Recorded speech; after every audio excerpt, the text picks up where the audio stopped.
பலமுள்ளவர்கள் யாருமில்லை என்னும் கர்வம் என்று தருமன் சொல்லி முடிப்பதற்குள் பீமன் தன் கடைசி மூச்சை விட்டான்.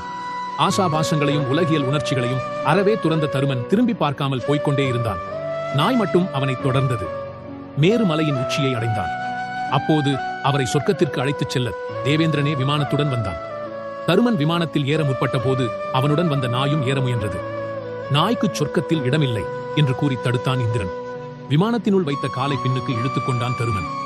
என்னை நம்பி இத்தனை தூரம் வந்த நாயை விட்டுவிட்டு நான் மட்டும் எப்படி வர முடியும்? நான் இங்கேயே இருந்து விடுகிறேன் என்றான். அப்போது நாய் மறைந்தது. அங்கே தருமதேவன் நின்றார்.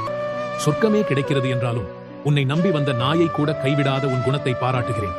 எத்தகைய சூழ்நிலையிலும் தரும நெறியிலிருந்து நீ பிறழவில்லை. இது நான் உனக்கு வைத்த சோதனை. முன்பு யட்சன் வடிவில் வந்து உன்னை சோதித்தேன். இப்போது நாய் வடிவில் வந்து சோதித்தேன். இந்த சோதனைகளில் நீ தேறிவிட்டாய். மகிழ்ச்சியோடு சொர்க்கத்துக்குச் செல் என்று கூறி தருமதேவன் மறைந்தார்.